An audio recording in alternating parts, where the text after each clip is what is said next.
It may be well-intended, but the reality of the welfare state is that it discourages savings and production, while also encouraging a culture of dependency. The level of production required to generate the tax revenue needed to sustain the welfare state is an inescapable paradox. The Cultural Consequences of Inflation, by Daniel Morena Viton of the Mises Institute. In the previous video, I discussed the social consequences of the welfare state. Now I want to focus on inflation, or more precisely, on central bank policy. Inflation can broadly be defined as an artificial increase in the money supply that ultimately drives up prices, but this definition overlooks the fact that it is a process in which prices first rise in the capital goods of industries furthest from final consumption, and then gradually spread throughout the entire system. Therefore, in an inflationary process, there are a few winners who reap substantial profits, and many losers whose purchasing power declines. It can be said that inflation is caused by governments, both through monetizing debt, and by allowing commercial banks to violate general legal principles regarding the deposit contract. Inflation is a hidden tax with devastating economic and moral consequences. It encourages the population to go into debt by making credit cheaper, and it penalizes saving, increasing the length of time preference.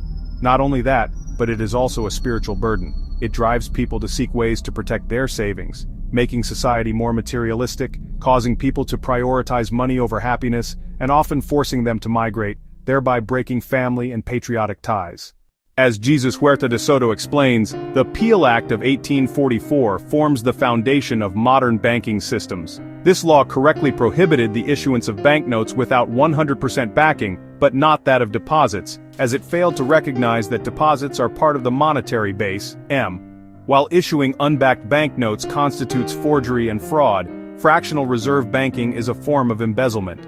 The ruling issued by Judge Lord Cottenham in 1848 in the case of Foley v. Hill concluded that deposits were under the custody of the banker and therefore considered his money to do with as he pleased.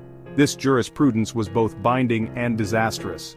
Moreover, it occurred at a time when grain depositors who had appropriated their clients' deposits to speculate on the Chicago market were declared to be engaging in fraudulent activity. On the other hand, human creativity produced a solution that lasted for half a century until World War I, the gold standard. The classical gold standard is a rigid system that prevents disproportionate expansions of the money supply, since the gold stock grows by only about 1–2% per year. At the same time, it also prevents any sharp contraction of that supply, and the process of credit expansion through loans not backed by voluntary savings, which creates intertemporal discoordination, cannot occur. With productivity growing at about 3% during that period, the years from 1865 to 1896 were marked by deflation. Yet this did not prevent it from being a time of great capital accumulation. While there were inflationary episodes when rulers manipulated the currency, society did not live under constant inflation as it has in the 20th and 21st centuries. The key difference lies in the central banks. The Federal Reserve Act of 1913 granted the Fed the privilege of issuing banknotes and required all banks to hold their reserves in demand deposit accounts with it.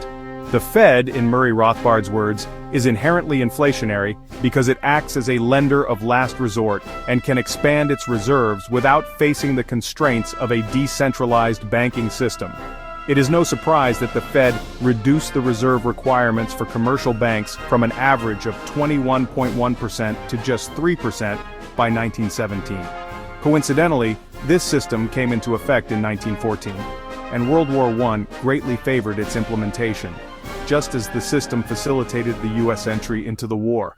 Without the Fed, the government would have had to raise taxes directly or print greenbacks, which were highly unpopular. With this system, however, they managed to double the money supply between 1914 and 1919.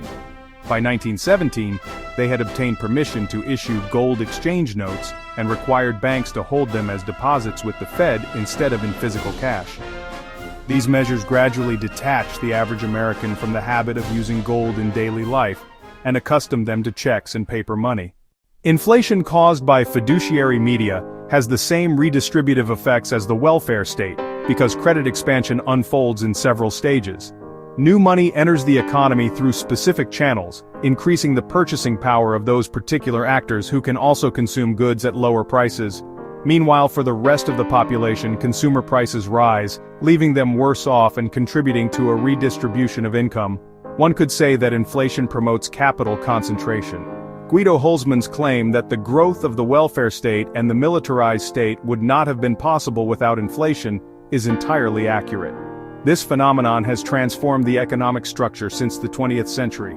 Industrial firms and corporations once relied on retained earnings for financing, with financial intermediaries playing a secondary role.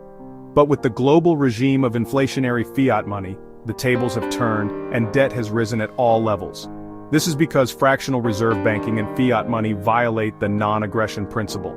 The latter does so by creating a product that would not survive in a free market and is only used because it is protected by legal tender laws. As a result, the state's potential monetary resources are unlimited, since the central bank has unlimited credit through the issuance of national paper money. Investors are aware of this, which is why they continue to buy government bonds, even though they know that public debt will never truly be repaid. Credit offered at artificially low interest rates creates perverse incentives, whereby entrepreneurs take on massive debt.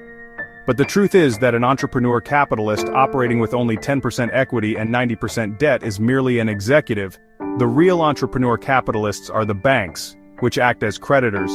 Inflation reduces the number of true entrepreneurs, independent men operating with their own money. The social consequences are numerous. Under inflation, Wilhelm Röpke describes the massive rise in consumer credit and installment purchases as a disorder worthy of parasites and freeloaders, contrary to the idea of living within one's means, that is, maintaining a balance between income and expenses and living a coherent life. For him, the novelty of democratic socialist inflation, brought about by the ideologies of mass democracy, is a moral disease stemming from mistaken beliefs about full employment. Inflation causes a vertical surge in investments not backed by real savings, thereby eliminating all incentives to save. The culture of sacrifice is undermined. As Hülsmann states, civilization crucially depends on the ability and willingness of at least some of its members to make genuine sacrifices, at least some of the time. Saving, which is linked to sacrifice, also benefits the economy of giving, and deflation supports it, because falling prices discourage leverage, especially in households. As capital use becomes less profitable, the opportunity cost of making donations drops, which increases charitable giving both in absolute and relative terms. Inflation, by contrast, is harmful because it reduces the value of inheritances, and one of the strongest incentives to save before death is the desire to leave something to one's loved ones.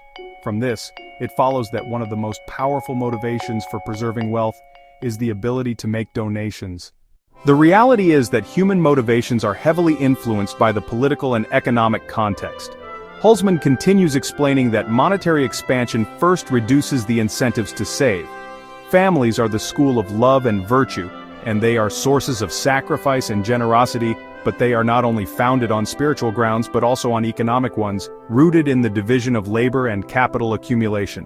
Inflation forces all participants to dedicate more time to money and investments rather than to starting a family. Under a debt-based system, family ties represent a far greater sacrifice, contributing to rising divorce rates, later ages of first marriage, and fewer children. Inflation has pushed women into the labor market, reduced the costs of leaving the family unit, and increased the number of single mothers and divorces.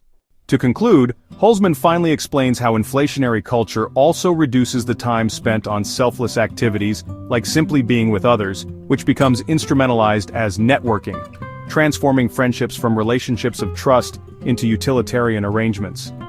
Every society has individuals with perverse attitudes, but they are usually few and must bear the consequences, including the cost and loss of good company. With inflation, however, these attitudes are subsidized, and the meaning of good and evil is reversed.